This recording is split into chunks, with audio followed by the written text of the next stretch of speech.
Hello everyone! Today I'm gonna introduce one of the best techniques to improve your listening skills. To be honest, this is not one of the most mind-blowing strategies to improve listening, but in fact it works. Because when I've asked so many people how they have improved their listening scores to a 9 and improved their speaking scores as well, they advise this. So I'm gonna share this technique with you right now. As you can see on the screens, we have a transcript of Section 3 Cambridge Listening Test. And now we are going to listen to the audio with the text in front of us. So in this case, we can learn some unknown vocabulary and repeat those words when needed to improve our pronunciation as well. So let's get into it. Now listen carefully and answer questions 21 to 26.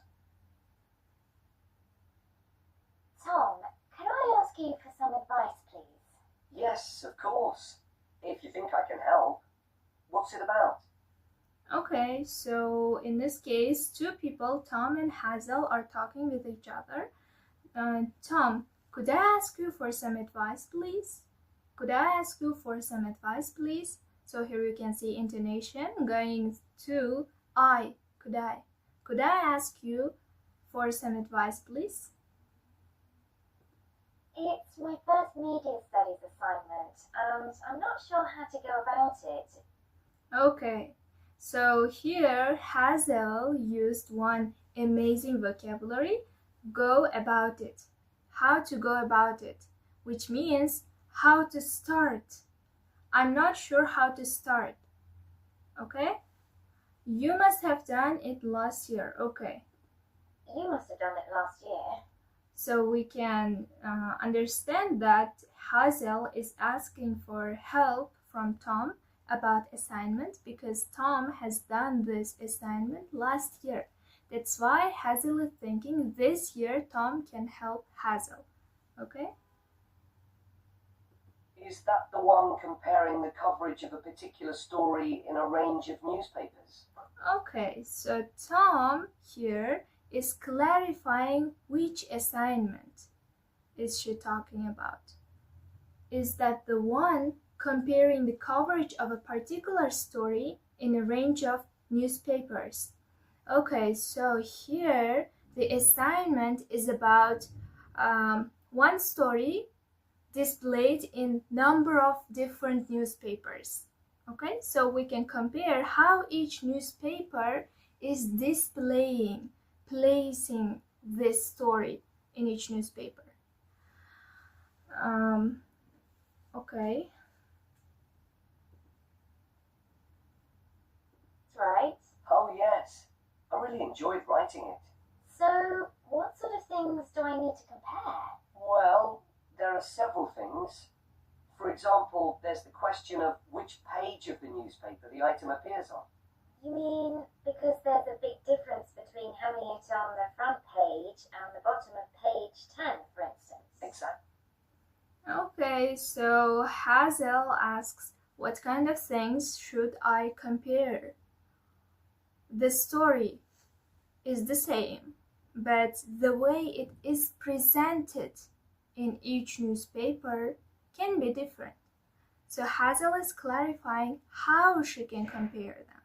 So first thing is, Tom said, there is the question of which page of the newspaper the item appears on.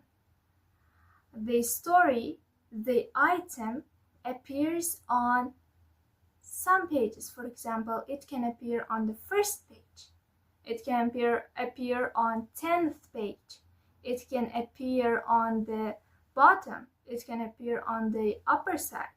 So comparing those placements, comparing those places, pages, is very important according to Tom. And that shows how important the editor thinks the story is. Then there's the size. Okay, so why it is important? Why it is important to know which page the story is located on?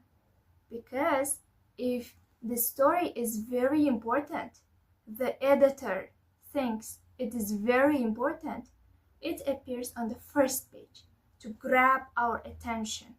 Grab our attention means to take, to catch our attention.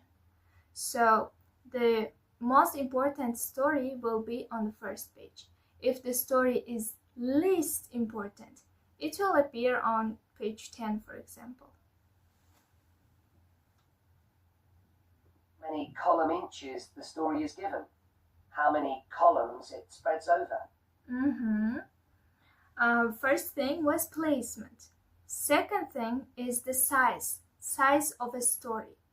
How many columns the story is, okay?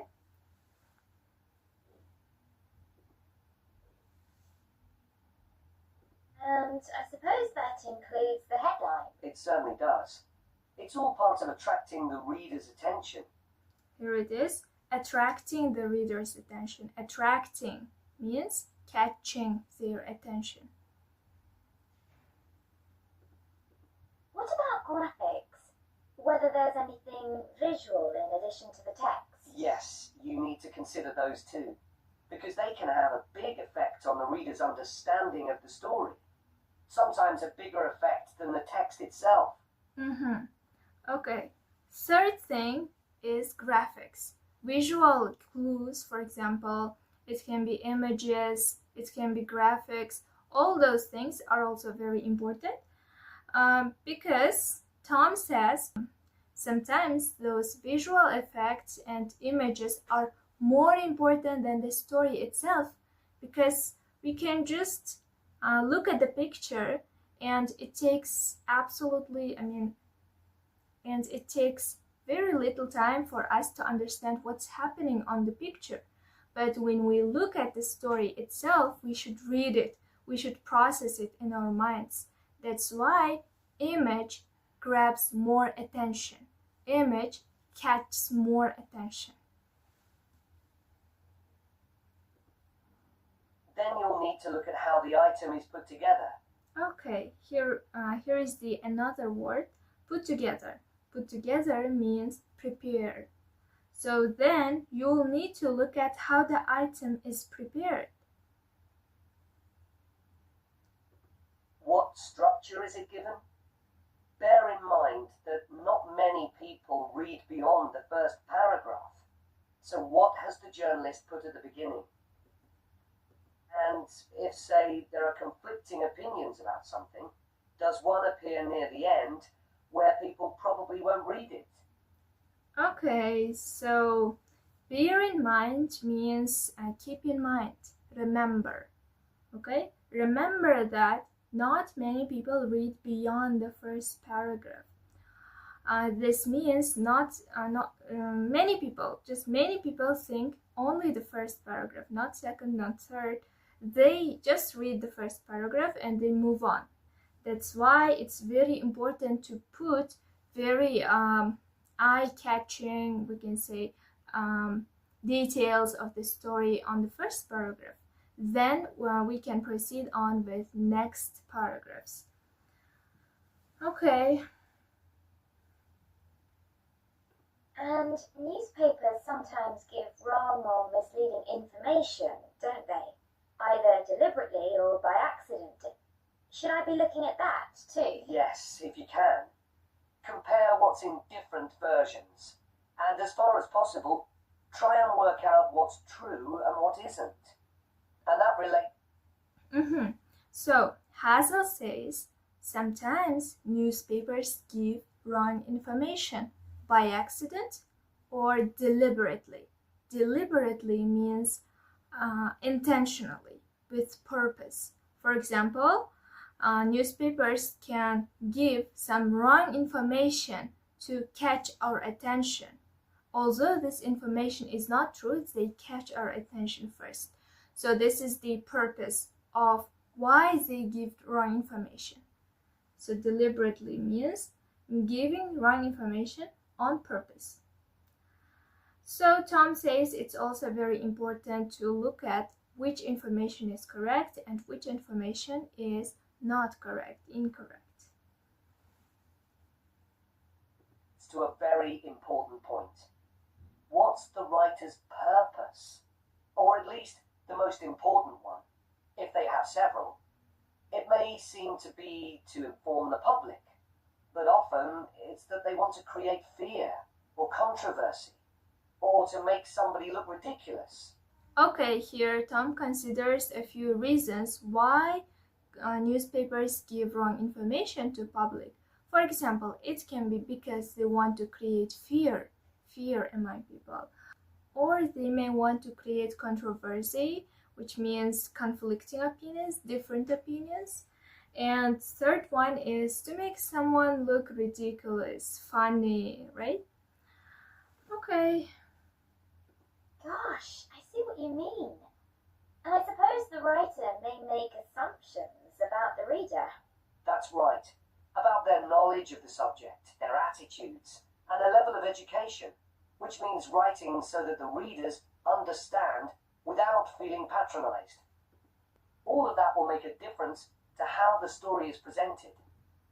Okay, so while reading the story, readers may make some assumptions about writer who wrote the story, about the writer's knowledge, their experience, and so on. So in that case, feeling patronized means feeling small, for example. Okay, so when someone explains very easy task to you, very easy task to you, you feel patronized. You may think that, oh, I'm not a child, I know what to do, I know how to do. So in that case, you are feeling patronized. The same meaning applies to that listening to. So I think that is the end of our listening practice. Although it was only 2-3 minutes long, I think doing this kind of practice every day can significantly help you to improve your listening skills. For example, you can look at spellings of some words. Sometimes we do make spelling mistakes while we are solving listening tests, or we can also not understand what the speaker is talking about. So when we don't understand those individual words even, it can massively reduce our score in listening. So doing such kind of exercises can be very helpful. So thank you for being with me during that practice. I hope you found it very enjoyable and you learned something. See you next time. Bye bye.